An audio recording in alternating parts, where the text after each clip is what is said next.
അറിയാൻ ശ്രമിക്കണം. നിങ്ങളുടെ ചോദ്യത്തിനുള്ള ഉത്തരം പറഞ്ഞു എന്ന് വിശ്വസിക്കുന്നു. നിങ്ങളെ കേരളത്തിൽ ഞങ്ങൾക്ക് ലഭിച്ചതിൽ വളരെയധികം സന്തോഷമുണ്ട്. നിങ്ങളുടെ പേരും ഉദ്യോഗവും പറയൂ. എന്റെ പേര് രാഹുൽ ഈശ്വർ എന്നാണ്.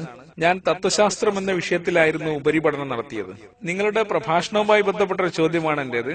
ശാസ്ത്രീയമായത് എന്ന പദം അമിതമായി പ്രയോഗിക്കുന്ന ഒരു പ്രവണത കണ്ടുവരുന്നുണ്ട്. എല്ലാ ആത്മീയ ഗുരുക്കന്മാരും ആ പദം ധാരാളമായി ഉപയോഗിക്കുന്നു.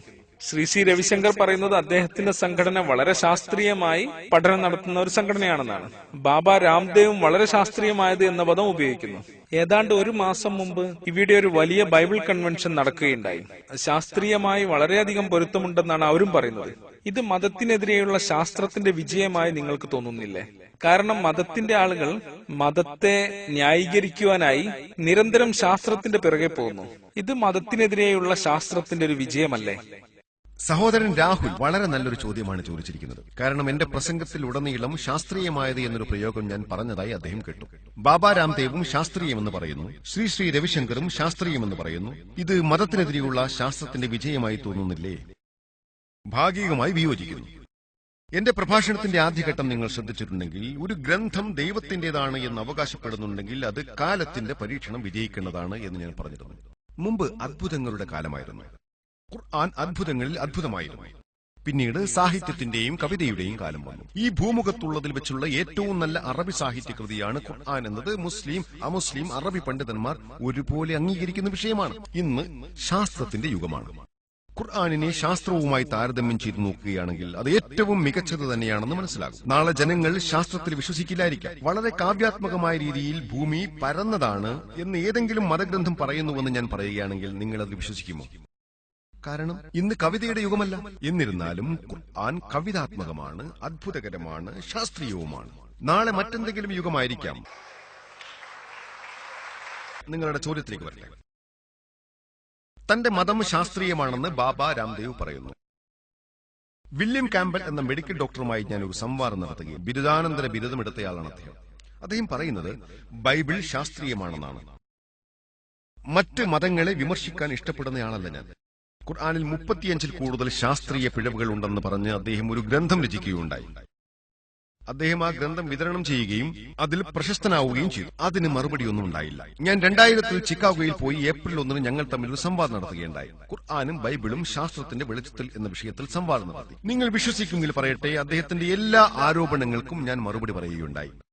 ബൈബിളിൽ 100-ൽ കൂടുതൽ 1000-ൽ കൂടുതൽ പിഴവുകളുണ്ട്. പക്ഷെ ഞാൻ 38 എണ്ണം ചൂണ്ടിക്കാണിച്ചപ്പോൾ അവയിൽ ഒന്നിന് പോലും മറുപടി പറയുവാൻ അദ്ദേഹത്തിന് സാധിച്ചില്ല.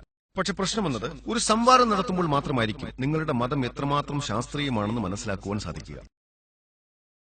ബൈബിളിൽ 10 ശാസ്ത്രീയ കാര്യങ്ങൾ പറഞ്ഞുവെന്ന് അതൊരു യഥാർത്ഥ ഗ്രന്ഥമാകണമെന്നില്ല. നിങ്ങൾ മൊത്തത്തിൽ വിലയിരുത്തുക. ഒരു അശാസ്ത്രീയമായ പരാമർശമാണ് ബൈബിളിൽ പറയുന്നത് എങ്കിലും അക്കാരണം കൊണ്ട് തന്നെ അത് ദൈവത്തിന്റെ വേദഗ്രന്ഥമാവില്ല. അതുകൊണ്ടാണ് സഹോദര ഞാൻ വെല്ലുവിളിക്കുന്നത്, ഖുർആനിൽ നിന്നും ഒരു കാര്യമെങ്കിലും അശാസ്ത്രീയമായ വസ്തുതയാണ് ഉദ്ദേശിക്കുന്നത്, അല്ലാതെ ഏതെങ്കിലും അനുമാനത്തെയല്ല. ആർക്കെങ്കിലും ഖുർആനിലെ ഒരു വചനമെങ്കിലും സ്ഥിരീകരിക്കപ്പെട്ട ശാസ്ത്രത്തിന് എതിരാണെന്ന് തെളിയിക്കാമോ? അത് സിദ്ധാന്തങ്ങൾക്കെതിരാകാം. ഡാർവിന്റെ സിദ്ധാന്തത്തിനെതിരാകാം, പ്രശ്നമില്ല. കാരണം അതൊരു സിദ്ധാന്തമാണ്, വസ്തുതയല്ല. ഈ പരീക്ഷണം മറ്റുള്ള വേദഗ്രന്ഥങ്ങളിൽ നിങ്ങൾ പ്രയോഗിച്ചു നോക്കിയാൽ, ഖുർആനും ആധുനിക ശാസ്ത്രവും എന്ന വിഷയത്തിലാണല്ലോ ഞാൻ പ്രഭാഷണം നടത്തിയത്. ബൈബിളും അതിലെ അശാസ്ത്രീയ പരാമർശങ്ങളും എന്ന വിഷയത്തിൽ ഇതിലും വലിയ പ്രഭാഷണം നടത്തുവാൻ എനിക്ക് സാധിക്കും. ഞാൻ വിമർശിക്കുവാനല്ല ഉദ്ദേശിക്കുന്നത്. ഹൈന്ദവ വേദങ്ങളിലെ അശാസ്ത്രീയ പരാമർശങ്ങളെ സംബന്ധിച്ച് എനിക്കൊരു പ്രഭാഷണം നടത്തുവാൻ സാധിക്കും. ഞാൻ നിങ്ങളുടെ എല്ലാ ആത്മീയ ഗുരുക്കന്മാരെയും വെല്ലുവിളിക്കുന്നു. അത് വില്യം കാമ്പൽ ആകട്ടെ, ബെനിഹിൻ ആകട്ടെ, ബില്ലി ഗ്രഹാം ആകട്ടെ, ഞാൻ പറയുന്നത് തെറ്റാണെന്ന് തെളിയിക്കുക. വേദങ്ങളിൽ പറയുന്ന അശാസ്ത്രീയ പരാമർശങ്ങളെ സംബന്ധിച്ച് എനിക്കൊരു പ്രഭാഷണം നടത്തുവാൻ സാധിക്കും. പക്ഷെ ഞാനത് ഇവിടെ ചെയ്യുവാൻ ആഗ്രഹിക്കുന്നില്ല. വേദങ്ങളിൽ ഭൂമിക്ക് ചുറ്റുമാണ് സൂര്യൻ കറങ്ങുന്നതെന്ന് പറയുന്നു. ഇത് യജുർവേദത്തിലാണ് പറയുന്നത്. ഞാൻ അതിൽ വിശ്വസിക്കുന്നുണ്ടോ? ഇല്ല. അപ്പോൾ നിങ്ങൾ ഹൈന്ദവ പണ്ഡിതന്മാരോടാണ് ചോദിക്കേണ്ടത്, വേദത്തിലെ ഈ വചനത്തെക്കുറിച്ച് നിങ്ങൾക്ക് എന്താണ് പറയുവാനുള്ളതെന്ന് ചോദിക്കുക. അതിനർത്ഥം വേദത്തിലെ ഒരു വചനം പോലും ശാസ്ത്രത്തെക്കുറിച്ച് പറയുന്നില്ല എന്നല്ല. 1000 വചനങ്ങളുണ്ടെങ്കിൽ 50% ശാസ്ത്രീയവും 50% അശാസ്ത്രീയവുമാണെങ്കിൽ ഒരു മെഡിക്കൽ ഡോക്ടർ എന്ന നിലയ്ക്ക് ഞാൻ അതിൽ വിശ്വസിക്കില്ല. നിങ്ങൾക്ക് മനസ്സിലായോ? അതുകൊണ്ട് ശാസ്ത്രം എന്ന പരീക്ഷണത്തിൽ ഗ്രന്ഥം പരിശോധിക്കുമ്പോൾ ശാസ്ത്രത്തിന് സത്യമോ അസത്യമോ എന്ന് തെളിയിക്കാൻ സാധിക്കാത്ത, അതായത് അർത്ഥം വ്യക്തമല്ലാത്ത ചില തരത്തിലുള്ള കാര്യങ്ങളുണ്ടാകാം. ഈ കാര്യം ഞാൻ നേരത്തെ പറഞ്ഞതാണല്ലോ. കാരണം ശാസ്ത്രം അത്രത്തോളം വികസിച്ചിട്ടില്ല. എല്ലാ മതഗ്രന്ഥങ്ങളും ശാസ്ത്രീയമായ പരീക്ഷണത്തിന് വിധേയമാക്കിയാൽ ഖുർആൻ ഒഴിച്ചുള്ള മറ്റ് 100% മതഗ്രന്ഥങ്ങളും പരാജയപ്പെട്ടു പോകുന്നു. ഇത് ഞാനാണ് പറയുന്നത്. കാരണം മതങ്ങൾ തമ്മിൽ താരതമ്യ പഠനം നടത്തുന്ന ഒരു വിദ്യാർത്ഥിയാണ് ഞാൻ.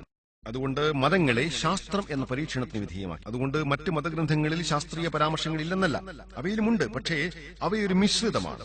അതുകൊണ്ട് ഞാൻ പറയുന്നത്, ബൈബിളിൽ നിരവധി ശാസ്ത്രീയമായ വസ്തുതകൾ ഉണ്ട്.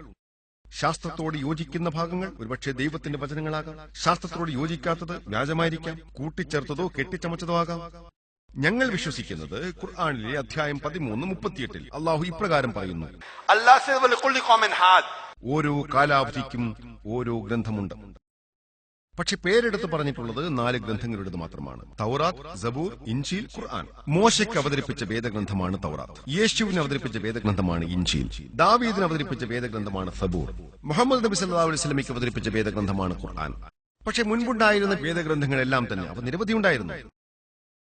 1,24,000 ദൂതന്മാരിൽ 25 പേരുടെ പേര് മാത്രമാണ് ഖുർആനിൽ എടുത്തു പറഞ്ഞിട്ടുള്ളത്. അതുകൊണ്ട് തന്നെ നിരവധി വേദഗ്രന്ഥങ്ങൾ മുമ്പുണ്ടായിരുന്നുവെന്നാണ് ഖുർആനിൽ പറയുന്നത്. പക്ഷെ 4 എണ്ണത്തിന്റെ പേര് മാത്രമാണ് എടുത്തു പറഞ്ഞിട്ടുള്ളത്. പക്ഷെ ഖുർആനിന് മുമ്പ് അവതരിപ്പിക്കപ്പെട്ട വേദഗ്രന്ഥങ്ങളെല്ലാം തന്നെ ഒരു പ്രത്യേക ജനതയ്ക്കായി മാത്രം ഉദ്ദേശിച്ചുകൊണ്ടും ഒരു പ്രത്യേക കാലഘട്ടത്തിലേക്ക് മാത്രവുമായി അവതരിച്ചതാണ്. ഇസ്രായേൽ സന്തതികൾക്ക് മാത്രമായി അവതരിച്ചതാണ് ഇൻജീൽ. അത് ലോകർക്ക് മുഴുവനായി അവതരിപ്പിക്കപ്പെട്ടതല്ല. സർവശക്തനായ ദൈവം ആ ഗ്രന്ഥം കാത്തു സൂക്ഷിക്കപ്പെടുവാൻ യോഗ്യമായി കരുതിയില്ല.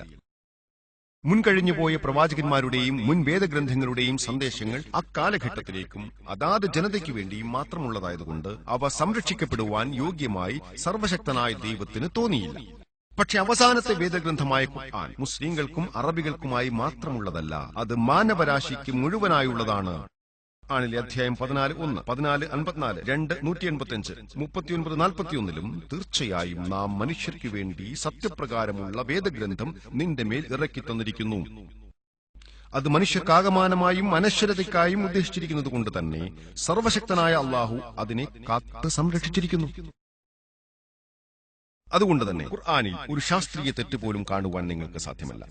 പക്ഷെ മറ്റ് മതഗ്രന്ഥങ്ങൾ ദൈവത്തിന്റെ വേദഗ്രന്ഥങ്ങളായിരുന്നിരിക്കാം, എങ്കിലും അവ മാറ്റപ്പെട്ടിരിക്കുന്നു.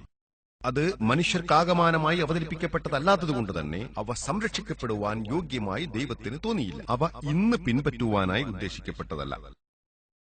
അതാണ് ഖുർആനും മറ്റ് ഗ്രന്ഥങ്ങളും തമ്മിലുള്ള വ്യത്യാസം. അതുപോലെ തന്നെയാണ് മുഹമ്മദ് നബി സല്ലല്ലാഹു അലൈഹി വസല്ലമയുടെ കാര്യം. മുഹമ്മദ് നബി സല്ലല്ലാഹു അലൈഹി വസല്ലമക്ക് മുമ്പ് വന്നിട്ടുള്ള എല്ലാ പ്രവാചകന്മാരും, മോശ, യേശു, ആദം, എബ്രഹാം, ഇവരിൽ എല്ലാവരിലും സമാധാനം ഉണ്ടാകട്ടെ, ഇവരെല്ലാം അക്കാലത്തെ ജനങ്ങൾക്കായും ആ കാലഘട്ടത്തിലേക്ക് മാത്രമായും ഉദ്ദേശിക്കപ്പെട്ടവരാണ്. ഞങ്ങൾ അവരെ ആദരിക്കുന്നു, സ്നേഹിക്കുന്നു. ഇന്ന് നമ്മൾ അന്ത്യപ്രവാചകനായ മുഹമ്മദ് നബി സല്ലല്ലാഹു അലൈഹി വസല്ലമയെയാണ് പിൻപറ്റേണ്ടത്. അതുപോലെ അന്തിമ വേദഗ്രന്ഥമായ ഖുർആനിനെയും പിൻപറ്റണം. ഞാൻ നിങ്ങളുടെ ചോദ്യത്തിനുള്ള ഉത്തരം പറഞ്ഞു എന്ന് വിശ്വസിക്കുന്നു.